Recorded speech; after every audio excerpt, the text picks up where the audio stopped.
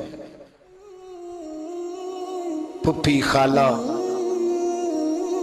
میری جو محرم عورتیں ہیں، فرمایا کرتے تھے میں نے کبھی ان کے بھی چہرے آنکھ بھر کے نہیں دیکھے، ان کے بھی چہرے کبھی میں نے آنکھ بھر کے نہیں دیکھے۔ جو میری محرم عورتیں ہیں، پھپھی خالہ، فرماتے تھے ان سے بھی جب بات کرتا ہوں تو میں چہرہ جھکا کے۔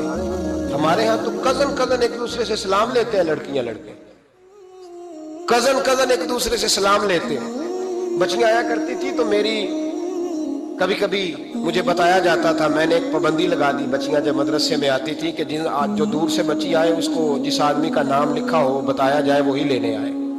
ایک دن مجھے اطلاع دی گئی کہ آپ تھوڑی دیر آئیں، میں گھر گیا تو مجھے بتلایا گیا ایک بچی ہے تو اس کو جو پہلے لینے آتا تھا وہ نہیں آیا، کوئی اور آیا۔ میں نے اس کے بھائی کو فون کیا کہ آپ لینے نہیں آئے، کہنے لگے یہ کزن ہے ہمارا، اس کے ساتھ بھیج دیں، آپ ہمارا ہی کزن ہے، خالہ زاد ہے۔ میں نے کہا یار آپ کہاں ہو؟ کہنے لگے مجھے 20-25 منٹ لگ جائیں گے۔ تو میں نے کہا ابھی کلاسیں بھی جاری ہیں تو آپ ہی آ جانا خود ہی۔ کہنے لگا سب آپ بھیج دیں، مجھے اعتبار ہے اس پہ۔ میں نے اس کو ایک بات کہی جو آپ کو بھی کہتا ہوں، میں نے کہا یار تمہیں اعتبار ہے تو اللہ رسول کو اعتبار کیوں نہیں؟ انہوں نے کیوں غیر محرم بنایا؟ عجیب تماشا ہے، مجھے پھپھی ذات پہ، خالہ ذات پہ، ماموں ذات پر اعتبار ہے، نبی پاک کو کیوں نہیں؟ آپ کو زیادہ پیار ہے لوگوں سے یا نبی پاک کو امت سے زیادہ پیار ہے؟ کیا مطلب تماشا ہے؟ کیا مزاج بنا لیا میں نے اور آپ؟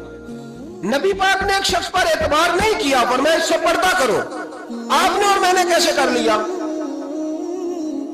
نبی پاک نے خالہ ذات، پھپھی ذات، دیور پر، جیٹ پر، سالے پر، بہنوئی پر اعتبار نہیں کیا، پابندی لگا دی۔ تو نے کیسے کیا؟ تیرے دل میں زیادہ پردہ ہے، تو زیادہ دین کو سمجھنے لگا ہے، انسانیت زیادہ اچھل آئی ہے تیرے اندر۔ اعتبار کیا ہوتا؟ یاد رکھنا دنیا میں جتنے گھر تباہ ہوئے ان لوگوں کی وجہ سے نہیں ہوئے جن پر اعتبار نہیں تھا، ان کی وجہ سے ہوئے جن پر اعتبار تھا۔ گھر کا بیٹی لنکا ڈھائے، باہر والے آ کے کبھی بھی گھر میں کوئی نقب زنی نہیں کرتے، جب بھی کرتے اعتبار والے کرتے۔ میرے رسول پاک علیہ السلام کی وہ ازواج جن پر اللہ کو اتنا اعتبار ہے کہ رب کہتا ہے میرے محبوب کی بیویوں تمہاری جیسی دنیا میں دوسری ہے ہی کوئی نہیں، اللہ کو اتنا اعتبار ہے۔ لیکن ایک نابینا صحابی آئے تو حضور کی 2 ازواج بیٹھی تھی تو نبی پاک نے فرمایا پردہ کرو۔ یا رسول اللہ وہ تو نابینا ہے۔ فرمایا تمہیں تو نظر آ رہا ہے نا، تمہاری آنکھیں تو کھلی ہوئی ہیں۔ حضور کو اعتبار نہیں تھا، بس کر دیں۔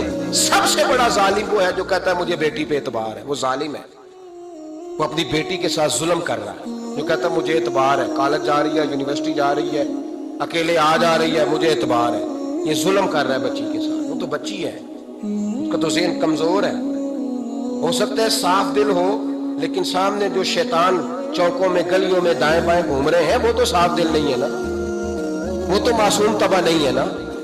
تو بعض اوقات بڑے اچھے نفیس بچے بھی شیطانوں کا شکار ہو جاتے ہیں۔ خدا کا خوف کرے۔ حضرت عثمان غنی کی زندگی، حضرت عثمان فرماتے ہیں جو محرم عورتیں تھیں ان کی طرف بھی آنکھ بھر کے نہیں دیکھا، اس لیے کہ وہ خاتون ہے، میں مرد ہوں، میری حیا مانے۔ آج لوگوں کو شوق ہو گیا عورتوں کی مجلس میں دوڑ دوڑ کے جانا، وہاں بیٹھنا، وہاں وقت بتانا۔ پیران عظام کہتے ہیں کہ وہ درویشنیوں کے بیچ بیٹھے ہیں جی، باپ بیٹی ہوتے ہیں جی، مریدنی اور پیر۔ میں نے کہا کوئی نہیں ہوتے، اس رشتے پر استدلال ہے۔ اعلیٰ حضرت فرماتے ہیں واجب ہے پردہ پیر اور مریدنی کا، یہ پردہ واجب ہے۔ اگر کوئی شخص اس طرح بے پردہ بیعت لے گا، بیچ میں بیٹھے گا، تو اس کا تو مرید ہونا ویسے ہی حرام ہے، جائز ہی نہیں ہے۔ جو سارا دن تعویذ دھاگے کے لیے بیٹھا رہے اور بیویوں سے گفتگو کرتا رہے، خدا را۔ حضرت عثمان غنی رضی اللہ تعالیٰ عنہ کی زندگی میں جو باتیں ہمیں بہت زیادہ ملتی ہیں ان میں نفاست ہے، آپ کی حیا ہے، سخاوت ہے۔ ایک بات اور سن لیں، بڑا ستایا گیا حضرت عثمان غنی کو، پراپوگنڈے کیے گئے، آپ کے خلاف مہم چلی، عبداللہ ابن سبا نے بڑی مہم جوئی کی آپ کے خلاف، یہودیوں نے مسلمانوں کا روپ دھار کر بڑا آپ کو ستایا، تکلیفیں دی، یہ آپ اپنے رشتہ داروں کو بڑا دیتے ہیں، فرمایا کرتے تھے جیب سے دیتا ہوں، مال خزانہ سے نہیں دیتا۔ حضرت عثمان غنی رضی اللہ تعالیٰ عنہ کو بڑا ستایا گیا، یہ واحد خلفائے راشدین میں خلیفہ ہے جن کا 40 دن پانی بند کیا گیا، کھانا نہیں آنے دیا گیا۔ لیکن کمال ہستی حضرت عثمان غنی کی، مولا علی جیسے شیروں نے جا کے کہا آپ اشارہ کریں، یہ جو آپ کے خلاف نکلے ہوئے ہیں تو ایک تلوار سے مار دیے جائیں گے۔ تو حضرت سیدنا عثمان غنی فرمانے لگے میں وہ والا مینڈا نہیں بننا چاہتا جس کی وجہ سے مدینے کی گلیاں رنگین ہو جائیں، امن کا کعب خلافت چھوڑ دیں۔ فرمایا حضور نے کہا تھا اللہ تمہیں ایک قمیض پہنائے گا، لوگ اتارنا چاہیں گے، تم نے اتار دی نہیں، صبر سے، حوصلے سے، اطمینان سے۔ یہ وہ واحد ہستی ہے حضرت عثمان غنی، انہوں نے شہادت قبول کر لی لیکن تلوار نہیں چلنے دی، لوگوں کو ایک دوسرے کے گلے نہیں کاٹنے دی۔ وہ شخصیت ہے حضرت عثمان غنی کی، لیکن بڑا ستایا گیا، بڑا پراپیگنڈا۔ مجھے بتائیے اس کے بارے میں اللہ قرآن کی آیتیں نازل کر دے اور جس کے بارے میں مصطفیٰ کریم ایک بار نہیں تین بار جنت کی بشارت عطا کر دے، کوئی بندہ ہمیں تاریخ بتائے، حوالے دے، کہانیاں سنائے تو ہم اس کی کہانیاں دیکھیں گے یا نبی پاک کا فرمان دیکھیں گے؟ بولیں، جا کے بولیں، جا کے کسی کہانی پر کبھی بھی کان۔ بس ایک حدیث میں نے بڑی دفعہ سنائی ہے، پھر سناتا ہوں، ترمذی میں ہے، نبی پاک جنازگاہ تک گئے جنازہ پڑھنے، یا رسول اللہ فلاں آدمی انتقال کر گیا، جنازگاہ تک تشریف لے گئے جنازہ پڑھانے، لیکن جنازگاہ تک پہنچ کر محبوب نے فرمایا اس کا جنازہ نہیں پڑھانا۔ یا رسول اللہ کیوں؟ فرمایا اس لیے کہ یہ عثمان غنی سے بغض رکھتا تھا، تو حضور تو اس کا جنازہ نہیں پڑھتے۔ خبردار کسی داستان پہ کان نہ دھریں، عقلیں دوڑاتے پھرتے ہیں لوگ، ایسے ہوا تھا تو ویسے ہوا تھا تو اس نے کہا تھا تو اس نے کہا تھا۔ ہمیں اس کی اس کی نہیں خبر، ہمیں تو مصطفیٰ کا پتہ ہے۔ جو حضور نے جن کی شان بیان کر دی ان کی شان پر ہم کسی تاریخ کا حوالہ مزید ضرورت محسوس ہے، بس اپنی طبیعت میں سادگی اور صفائی پیدا کریں، سخاوت پیدا کریں، حیا پیدا کریں، یہ حسن ہے۔ اس حسن کو حضرت عثمان غنی نے تقسیم کیا ہے، اللہ سمجھنے کی توفیق عطا فرمائے۔ آخر دعوانا